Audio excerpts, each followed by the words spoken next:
The two main parts of the nervous system, may dalawang pangunahing bahagi ang nervous system. And what are those? Ano yung dalawang pangunahing bahagi ng nervous system? What about you, Jed? Ano yung dalawang pangunahing bahagi ng nervous system? Jed? Sir, hello po. Sir, ano po? Central nervous system po. Central nervous system, that's the first one. The second one is? Peripheral nervous system. Peripheral nervous system.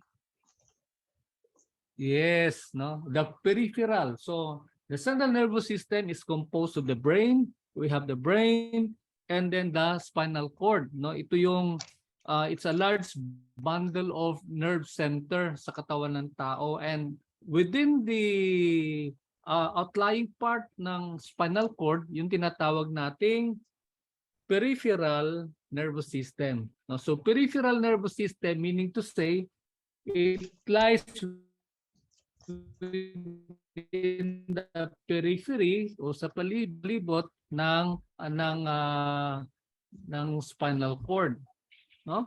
And then under the peripheral nervous system, we have the somatic nervous system or the SNS. Ano naman ang ginagawa ni SNS? Siya ang nagko-connect mula sa nervous system to the skin and the muscles, no? So nandoon naka-embed yung tinatawag nating mga nerve endings, no? Kaya sensitive tayo kapag may kiliti-kiliti, yan. May kinalaman yan sa somatic nervous system. Kung may movement yung katawan natin, kinalaman uli sa nervous system. And these are normally voluntary form of movement. No, ibig sabihin, mayroong clear instruction coming the brain na maigalaw yung particular part ng katawan ng tao. The other part of the other type of peripheral nervous system, yung tinatawag naman nating autonomic somatic nervous system. Yan. Nakita natin, central nervous system is composed of the brain and the spinal cord, and the peripheral nervous system.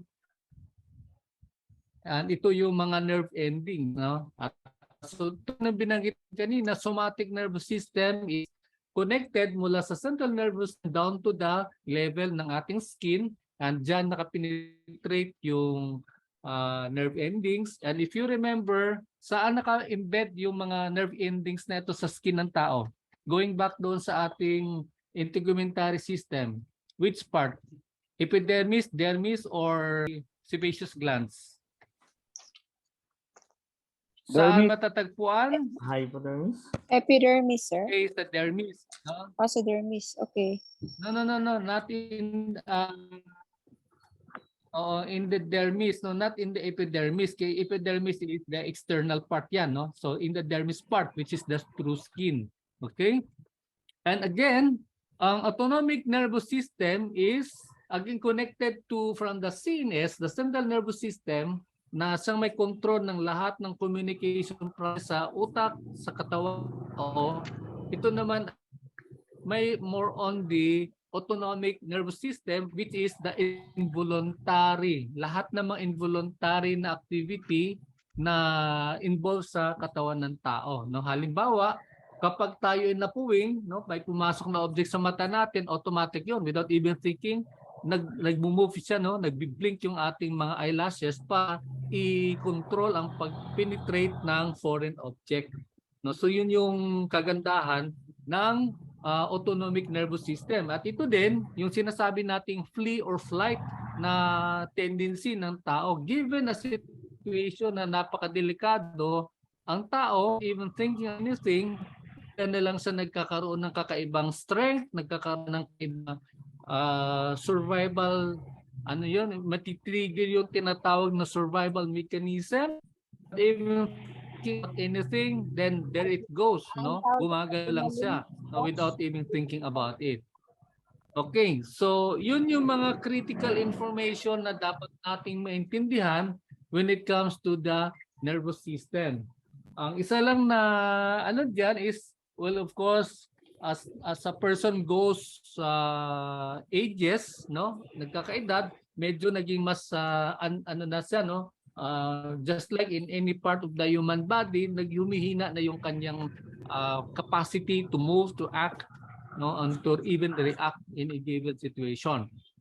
Pero just the same, yun yung kahalagahan nun, no? Kaya mahalaga na we have to maintain a healthy life. Mahalaga na as we have learned in the past, di ba? Natutunan natin na ang massage ay nakakatulong para i-enhance ang lahat ng bodily systems ng katawan ng tao para siya mas maging efficient at mas magiging effective. Okay, so there you are. Now let's proceed into our next topic, and this is an interesting part because we'll be talking about how the air goes into the body and how it expels, no, through the carbon dioxide. Let's take a look at it.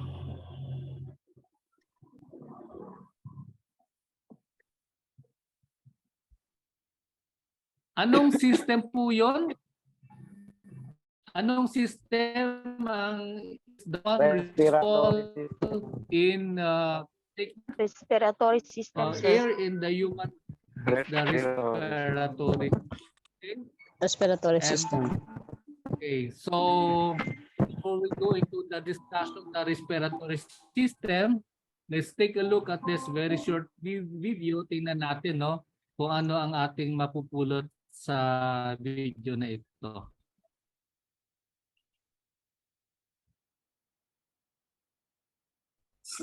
The main job of the lungs is gas exchange, pulling oxygen into the Yan body kasi and getting rid of highlighter carbon rin. dioxide. Ay po na ali.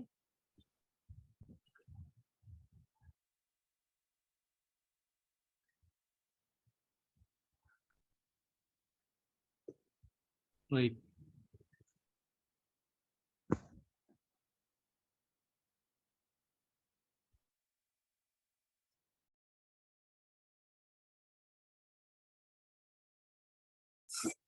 The main job of the lungs is gas exchange, pulling oxygen into the body and getting rid of carbon dioxide. Normally, during an inhale, the diaphragm contracts to pull downward, and the chest muscles contract to pull open the chest, which both help suck in air like a vacuum. And then during an exhale, the muscles relax, allowing the lungs to spring back to their normal size.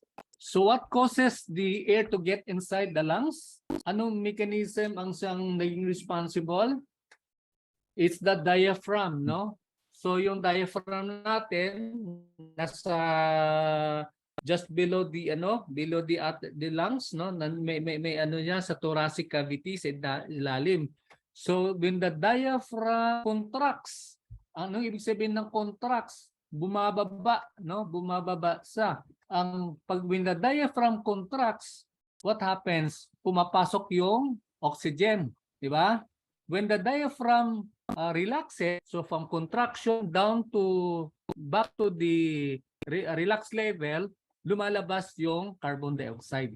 No? So yun yung mamaya pag-usapan natin yung the process of ventilation. Which pushes air out.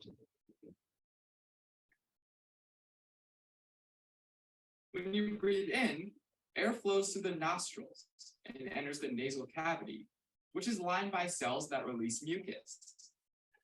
Mucus is salty, sticky, and has lysozymes, which are enzymes that help kill bacteria. Nose hairs at the entrance of the nasal cavity get coated with that mucus and are able to trap large particles of dust and pollen as well as bacteria, forming tiny clumps of boogers. The nasal cavity is connected to 4 sinuses, which are air-filled spaces inside the bones that surround the nose. Okay, so nasal cavity, ano nangyayari? Nagre-release ng yung cells ng mucus. At yung mucus na yan ay mayroon siyang enzymes. Enzymes na yan, ang tawag yan ay lysozymes. At ang purpose niyan is patayin ang mga bacteria that are harmful to the human body. So, if you remember, sa food naman, sa food intake naman natin, ano naman ang responsible para i-contain niya yung mga bacteria na pumapasa sa katawan na through food? Ano yung dalawang yung nakaganyan sa ating lalamunan na siyang kumokontrol ng pumapasok ng mga bakterya? Tonsil, sir. Tonsils. It's the tonsils. No? So yung Tonsil. tonsils na yan, nandiyan yan. Yung tonsils nakabantay yan dyan sa ating lalamunan at habang kumakain tayo, no? Of course, so hindi may iwasan. Minsan pagkain tayo, may mga bacteria kasama dyan. No? May mga harmful bacteria na kasama. So what it does is it contains any foreign object trying to enter the human body. Kinukontain niya. But the problem there, we have discussed in the past, kapag na-overwhelm naman sa dami ng mga mikrobyo, sari-sari mikrobyo, then nagkaroon ng inflammation of the tonsil, and that is what we call as the tonsillitis. No? So ganun din po sa atin sa nasal, no? Sa the nose produces cells o mucus na mga mucus na sinasabi, at ito ay a form of an enzyme na pinapatay niya ang mga bakterya, no? At saka po dito, I don't know, later it will be discussed na ito na nagko-control na kung malamig ang pumapasok na hangin, siya naman ang nagki-create ng kino-convert niya into a warmer air, no? Kung dry naman ang pumapasok, minomoist niya para maging moist, paano ba sabihin 'yon? Para hindi siya maging dry, no, maging moisted, no, may moist yung pumapasok na hangin sa katawan ng tao through the nose. Nasal sinuses. There's the frontal, ethmoid, sphenoid, and maxillary sinus. Those sinuses help the inspired air to circulate for a bit so it has time to get warm and moist. They also act like tiny echo chambers that help amplify the sound of your voice. And this is why you sound so different when you plug your nose, or if they get clogged with mucus during a cold. So that relatively clean, warm, and moist air goes from the nasal cavity into the pharynx, or throat. The region connecting the two is called the nasopharynx. And the part connecting the pharynx to the oral cavity is called the oropharynx. The soft palate, which is the softer portion of the roof of your mouth, behind the hard palate, which is the part you can feel with your tongue, and the pendulum-like uvula hanging at its end move together to form a flap. What's the difference between the pharynx and the larynx, except for the spelling? Yung sinuses, sir. Yeah, Michael, anong pagkakaiba ng dalawa? Sinagay ko na, sir. Sasabihin ko yung spelling. What about si Lisa? Yes, sir. Wait for a while. I'm checking on Google. Yeah. Pharynx is the muscle-lined space that connects the nose and mouth to the larynx and esophagus. I think larynx is located below the pharynx. Yes, pero ano yung function ng dalawa? Kasi magkaiba yung function ng dalawa eh. Although yung isa ginagawa yung function ng isa, but the other one is different. Voice box yung larynx, sir. Voice box yung larynx, or another term for that is, class, please allow me to correct myself. Pharynx is where the air and the food goes through, while the larynx is only the air that goes through and not food. Okay, let's proceed. Other than air gets into the larynx, then you have a cough reflex that kicks it right back out. Now, once air makes its way into the larynx, it then continues down the trachea or windpipe, which splits into two main stem bronchi. Okay, from the nose, saan siya papasok? From the nose, it proceeds to the pharynx and then trachea, no? So bababa siya sa trachea. Then the point at which they split is called the carina. It then enters the lungs, and the right lung has 3 lobes: the upper lobe, middle lobe, and lower lobe. The left lung just has 2 lobes, the upper lobe and the lower lobe. The main stem bronchi then divide into smaller and smaller bronchi. The trachea and the first 3 generations of bronchi are all pretty wide and use cartilage rings for support. The airways get more narrow, called bronchioles, meaning... Okay, balikan natin. Mula sa nose, saan sa dadaan? Pharynx. Sa pharynx. From the pharynx, it goes down where? Trachea. Trachea, and then bronchi, down to the bronchioles. Lungs. No, bronchioles, no? Sa lungs na yun siya, pero sa bronchioles, we are talking of the passage, no, stage. So doon yung flow ng hangin. Bronchi. and these can stay open without the need for cartilage. The last part of the conducting bronchioles are the terminal bronchioles. And then after that, air gets to the respiratory bronchioles, which have tiny outpouchings that bud off from their walls. These outpouchings are called alveoli, and there are about 500 million of them. 500 million of alveoli that can be found in the lungs. Ang dami, no? Hindi ko lang alam kung paano nila nabilang yan, no? Eventually, the respiratory bronchioles end, and there's nothing but alveoli. And at that point, the airway is called an alveolar duct, rather than a respiratory bronchiole. And this is the final destination of the inhaled air. All right, that's a quick recap. The respiratory system facilitates gas exchange. Oxygen in the air is inhaled and makes its way through the pharynx, larynx, trachea, large upper airways, conducting bronchioles, respiratory bronchioles, the alveoli, and finally the capillary to be sent to the body's tissue. Mula sa nose, pupunta sa pharynx, and then the larynx, no? Nabanggit na si larynx, and then it proceeds to trachea. From the trachea, pupunta siya sa pinaka-endpoint niya is the alveoli, no? We discussed earlier yung bronchioles, bronchi, bronchioles, and then the alveoli, which is the endpoint of the flow of the air. And then, nandyan na siya naka-embed na siya sa capillary, wherein the air, no, the oxygen, I should say, permeates o pumapasok na siya sa bloodstream, no, through the capillary. And carbon dioxide makes the reverse journey to eventually be exhaled into the world. We can see in the illustration, si carbon dioxide, di ba, si pula yung the red arrow symbolizes the oxygen. The blue arrow, the blue line symbolizes the carbon dioxide.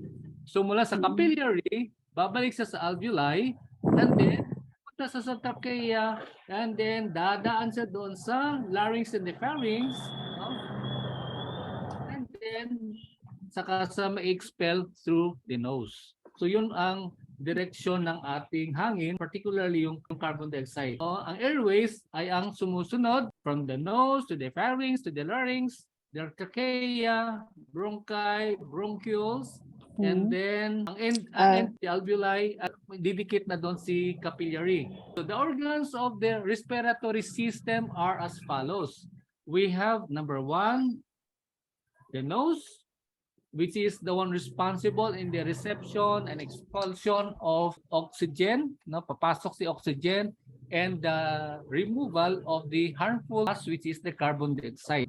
So, pangalawang organ is the pharynx. It works both in the digestive and the respiratory system.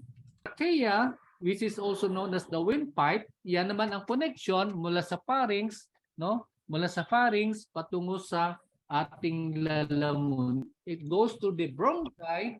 This is the smaller vessel or passage ng hangin. And then the smaller ones are the bronchioles na sinasabi. And this one comprises as the smaller tubes in the lungs. And then of course the lungs where the organs of respiration happens. The diaphragm is the one responsible in what we call as the ventilation process sa katawan ng tao, no? Because the moment the diaphragm contracts, no, sa ilalim ng ating lungs, diyan siya naka-embed. Pag nagko-contract siya, what happens is pumapasok yung oxygen. And then the moment the diaphragm flattens, bumabalik siya sa normal state na sinasabi, then that's the time also carbon dioxide is being expelled. No? So yung tinatawag natin na vacuum na yan ang nagko-control. Ang pagbabalik niya sa normalcy is the process where pumapasok yung oxygen at lumalabas yung carbon dioxide. Ang structure ng respiratory system ay nahati sa tatlo. We have the upper respiratory tract, we have the lower respiratory tract, and we have the accessory. Okay, ano ang mga involved na organs sa upper respiratory tract? We have both the nose and the pharynx. Nose and the pharynx, ang function ng nose is doon pumapasok yung hangin at doon sa na ini-expel, ito din yung tinatawag natin na organ of smell. Another function of the nose is that, as we have mentioned earlier on, is pagka ang pumapasok na hangin ay dry, ibig sabihin, pag sinabing dry, siya nag-create na moist na yung, yung hangin. Pero pag ang hangin na pumapasok ay malamig, then nag-create din siya ng mechanism na nagiging warm yung hangin na pumapasok. Na-mention natin kanina na responsible din sa pag-create ng enzymes para patayin yung mga harmful microorganisms na pumapasok sa ating ilong. So para mag-create siya ng sariling enzyme para gapiin yung mga harmful microorganisms. Now, the second respiratory tract is the lower respiratory tract. Ano naman ang organs? We have the trachea, no? So connection po yan mula sa pharynx to the trachea. And then we have the bronchi, no? So yung bronchi parang sanga na yan siya.